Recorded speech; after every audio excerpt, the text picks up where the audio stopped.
Assalamualaikum warahmatullahi wabarakatuh. Perkenalkan, nama saya Tasbil Larsan, NPM 2040302032. Baiklah, pada kesempatan kali ini saya akan mempresentasikan hasil dari materi saya, yaitu mengenai rangkaian elektronika, yaitu konsep dasar listrik.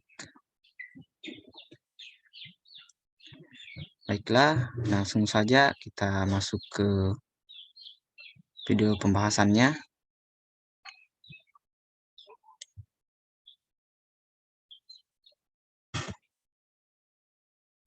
Pertama, atom. Atom merupakan unit terkecil penyusun suatu zat. Partikel penyusunnya terdiri dari proton, elektron, dan neutron. Jika kita melihat pada atom yang sebelah kanan, semakin besar proton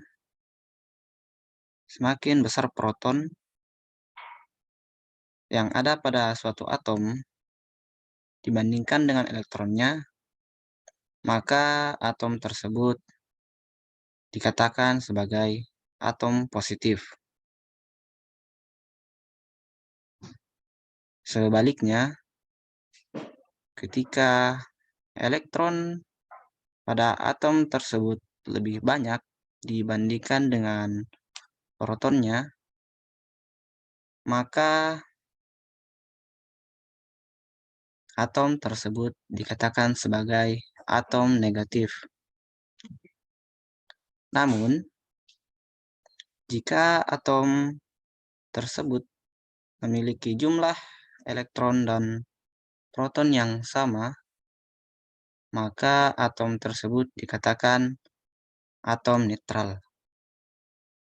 Bisa kita melihat pada gambar, proton digambarkan pada bentuk positif berwarna merah dan elektron berwarna biru minus. Muatan positif akan tarik-menarik dengan muatan negatif. Sedangkan dua buah muatan lebih yang sama, tanda muatannya akan saling tolak-menolak. Massa proton dan neutron itu jauh lebih besar daripada massa elektron, sehingga elektronlah yang bertanggung jawab dalam terjadinya arus listrik, karena lebih mudah untuk digerakkan. Selanjutnya, listrik. Apa itu listrik? Listrik adalah rangkaian fenomena fisika yang berhubungan dengan kehadiran dan aliran muatan listrik. Listrik menimbulkan berbagai macam efek yang telah umum diketahui. Seperti yang kita ketahui, petir, listrik statis, induksi elektromagnetik, dan arus listrik. Adanya listrik juga bisa menimbulkan dan menerima radiasi elektromagnetik seperti gelombang radio. Dalam listrik, muatan menghasilkan medan elektromagnetik yang dilakukan ke muatan lainnya. Listrik muncul akibat adanya beberapa tipe fisika, seperti muatan listrik, sifat beberapa partikel subatomik yang menentukan interaksi elektromagnetik. Substansi yang bermuatan listrik menghasilkan dan dipengaruhi oleh medan elektromagnetik. Kemudian medan listrik, lihat elektrostatis. Tipe medan elektromagnetik sederhana yang dihasilkan oleh muatan listrik ketika diam, maka tidak ada arus listrik. Medan listrik menghasilkan gaya ke muatan lainnya. Potensial listrik. Kapasitas medan listrik untuk melakukan kerja pada sebuah muatan listrik biasanya kita ukur dengan dalam volt. Kemudian arus listrik, perpindahan atau aliran partikel bermuatan listrik. Biasanya diukur dalam ampere. Elektromagnet. Muatan berpindah menghasilkan medan magnet. Arus listrik menghasilkan medan magnet dan perubahan medan magnet menghasilkan arus listrik. Selanjutnya pada teknik elektro, listrik bisa digunakan untuk tenaga listrik yang digunakan untuk menghidupkan peralatan. Kemudian elektronik yang berhubungan dengan sirkuit listrik yang melibatkan komponen-komponen listrik aktif seperti tabung vakum, transistor, dioda, dan sirkuit terintegrasi. Fenomena listrik telah dipelajari sejak zaman dulu, meskipun pemahaman secara teoritisnya berkembang lamban hingga abad ke-17 dan 18. Meski begitu, aplikasi praktisnya saat itu masih sedikit. Hingga di akhir abad ke-19, para ilmuwan dan insinyur dapat memanfaatkannya pada industri dan rumah tangga. Perkembangan yang luar biasa cepat pada teknologi listrik mengubah industri dan masyarakat. Fleksibilitas listrik yang amat beragam menjadikan penggunaannya yang hampir tak terbatas seperti transportasi, pemanasan, penerangan, telekomunikasi, dan komputasi. Tenaga listrik saat ini adalah menjadi tulang punggung masyarakat industri modern. Setelah kita masuk ke listrik statis, muatan listrik muncul disebabkan oleh perpindahan elektron dari satu benda ke benda lainnya karena adanya perbedaan muatan sehingga menyebabkan ketidakseimbangan muatan listrik pada benda.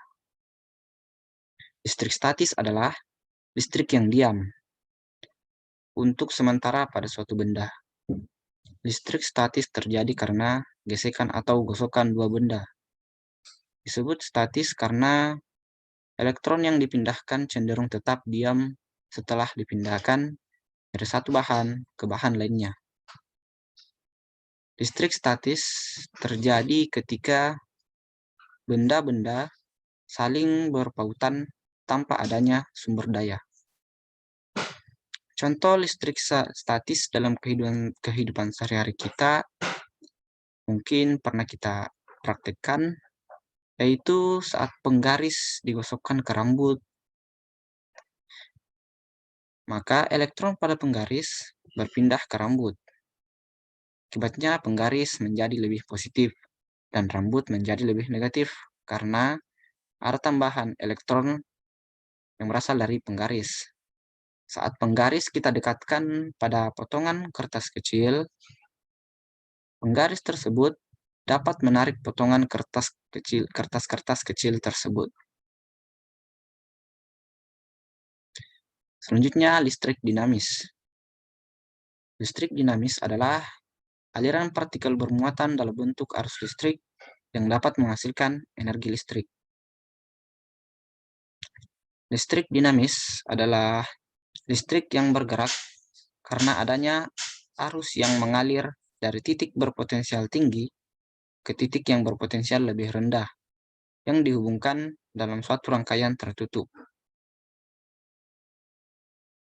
Cara mengukur kuat arus pada listrik dinamis adalah muatan listrik dibagi waktu dengan satuan muatan listrik adalah coulomb dan satuan waktu adalah detik. Kuat arus pada rangkaian bercabang sama dengan kuat arus yang masuk sama dengan kuat arus yang keluar, atau bisa kita sebut sigma I1 sama dengan sigma I keluar. Sedangkan pada rangkaian seri kuat arus tetap sama setiap ujung-ujung hambatan. Sebaliknya, tegangan berbeda pada hambatan. Pada rangkaian seri, tegangan sangat tergantung pada hambatan, Tetapi pada rangkaian bercabang, tegangan tidak berpengaruh pada hambatan. Semua itu telah dikemukakan oleh hukum Kirchhoff yang berbunyi jumlah kuat arus listrik yang masuk sama dengan jumlah kuat arus listrik yang keluar. Berdasarkan hukum Ohm, dapat disimpulkan cara mengukur tegangan listrik adalah kuat arus dikali hambatan. Hambatan nilainya selalu sama karena tegangan sebanding dengan kuat arus. Tegangan memiliki satuan volt dan kuat arus adalah ampere atau A, serta hambatan adalah ohm. Voltage atau tegangan. Voltage atau tegangan adalah ukuran energi beda potensial spesifik, beda potensial antar dua titik yang dapat mendorong elektron. Muatan listrik dapat berpindah karena adanya perbedaan potensial atau perbedaan tegangan listrik. Tegangan listrik dapat kita analogikan sebagai tekanan air pada sebuah tangki air, seperti pada gambar. Semakin tinggi tangki air di atas outlet, semakin besar tekanan air karena lebih banyak energi yang dilepaskan. Demikian juga dengan tegangan listrik. Semakin tinggi tegangan listriknya, maka semakin besar energi potensial yang dikarenakan semakin banyak elektron yang dilepaskan. Tegangan listrik adalah jumlah energi yang dibutuhkan untuk memindahkan unit muatan listrik dari satu tempat ke tempat lainnya. Tegangan listrik yang dinyatakan dengan satuan volt ini juga sering disebut dengan beda potensial listrik karena pada dasarnya tegangan listrik adalah ukuran perbedaan potensial antara dua titik dalam rangkaian listrik. Suatu benda dikatakan memiliki potensial listrik lebih tinggi daripada benda lain karena benda tersebut memiliki jumlah muatan positif yang lebih banyak jika dibandingkan dengan jumlah muatan positif pada benda lainnya. Sedangkan yang dimaksud dengan potensial listrik itu sendiri adalah banyaknya muatan yang terdapat dalam suatu benda. Kemudian arus, current. Ketika sumber tegangan dihubungkan ke suatu rangkaian tegangan akan menyebabkan aliran elektron mengalir melalui rangkaian tersebut yang dinamakan sebagai arus. Anggaplah jumlah air yang mengalir melalui selang dari tangki sebagai arus. Air yang mengalir. Semakin tinggi tekanannya, semakin tinggi alirannya, begitu pula sebaliknya. Dengan aliran air ini, akan diukur volume air yang mengalir melalui selang selama periode waktu tertentu. Sedangkan pada listrik, mengukur jumlah muatan yang mengalir melalui sirkuit selama periode waktu tertentu, arus diukur dalam satuan ampere. Biasanya hanya disebut sebagai ohm. Ampere direpresentasikan dalam persamaan dan skema dengan simbol huruf yaitu I besar atau I. Arus listrik adalah banyaknya muatan listrik yang mengalir dalam suatu rangkaian pada satu waktu. Muatan listrik yang dimaksud di sini adalah elektron. Arus listrik terjadi karena adanya aliran elektron dari kutub negatif ke kutub positif. Pada konsepnya, elektron bergerak dari negatif ke positif. Sedangkan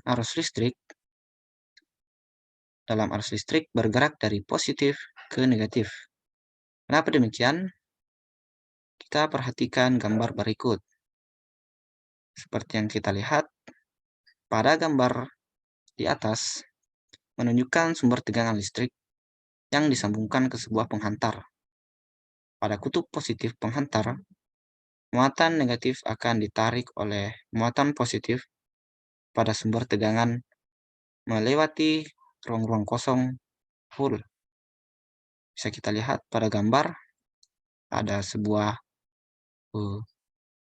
elektron dan ruang-ruang kosong. Hal digambarkan dalam bentuk bulat tanpa tanda negatif. Sedangkan pada tanda negatif, penghantar, muatan akan terisi elektron. Muatan akan terisi elektron baru dari sumber tegangan, sehingga elektron pada penghantar juga terdorong untuk bergerak ke arah positif. Bisa kita lihat pada gambar. Kemudian, sumber tegangan. Sumber tegangan ada dua macam, yaitu alternating current atau biasa disingkat AC, dan direct current atau biasa disingkat dengan DC. Alternating current adalah sumber tegangan bolak-balik. Contohnya, generator, dinamo sepeda, arus listrik dari PLN. Jadi, arus listrik yang kita terima dari PLN yang ada di rumah-rumah itu memiliki atau tegangannya yaitu AC. Kemudian ada turbin angin, direct current. Selanjutnya direct current atau DC adalah sumber tegangan searah. Contohnya baterai, acu, solar panel. Biasanya arus DC ini biasa banyak diterapkan pada komponen elektronika karena arusnya atau tegangannya bisa diperkecil sehingga banyak digunakan pada komponen elektronika.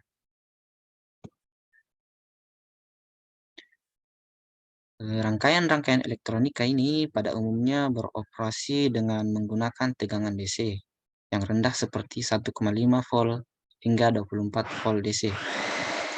Simbol sumber tegangan DC pada rangkaian elektronik biasanya adalah baterai yang bertanda positif dan tanda negatif yang menunjukkan arah polaritasnya. Sedangkan simbol tegangan AC pada rangkaian listrik atau rangkaian elektronika adalah sebuah lingkaran bulat dengan gelombang sinus yang ada di dalamnya. Bisa kita lihat pada gambar di bawah ini simbol tegangan DC dan simbol tegangan AC. Kita lihat pada gambar pertama, bentuk gelombang yang ada pada tegangan DC itu tegak lurus saja. Dan simbol baterainya biasanya memiliki lambang positif dan negatif. Kemudian simbol sumbernya biasa ditulis V positif dan negatif. Kemudian bila kita melihat listrik AC atau bolak-balik ini, bentuk gelombangnya membentuk gelombang sinus naik turun. Begitupun dengan simbol sumber tegangannya yaitu membentuk gelombang sinus. Dan rangkaian listrik. Rangkaian listrik merupakan gabungan komponen-komponen listrik yang dihubungkan pada sebuah sumber tegangan dan dihubungkan secara tertutup agar arus listrik yang berasal dari sumber bisa mengalir. Karena biasanya kalau sumber tersebut terbuka, maka rangkaian listrik tersebut atau arus listrik tersebut tidak akan berjalan. Proses perpindahan elektron inilah yang kita kenal sebagai listrik. Ada 3 macam rangkaian listrik, yaitu rangkaian seri, kemudian rangkaian paralel, dan seri paralel. Kemudian rangkaian elektronika. Rangkaian elektronika adalah rangkaian listrik yang memakai komponen elektronika dengan mempelajari listrik arus lemah yang mempunyai kemampuan untuk mengontrol aliran elektron. Rangkaian elektronika biasanya dikategorikan menjadi 3 rangkaian, yaitu rangkaian analog, rangkaian digital, dan rangkaian kombinasi di antaranya. Selanjutnya, resistansi atau hambatan. Resistansi atau hambatan adalah ukuran perlawanan terhadap arus listrik. Resistivitas atau tahanan jenis merupakan kemampuan suatu bahan untuk menghambat arus listrik. Kalau kita melihat rumus R sama dengan Rho kali L per A. Mana Rho itu hambatan jenis kawat, kemudian L panjang kawat, satuannya meter, kemudian A luas penampang kawat, satuannya meter pangkat 2 atau meter persegi. Kemudian resistor. Resistor adalah komponen elektronika pasif yang berfungsi untuk menghambat arus listrik. Satuan resistor sama juga seperti resistansi, yaitu ohm.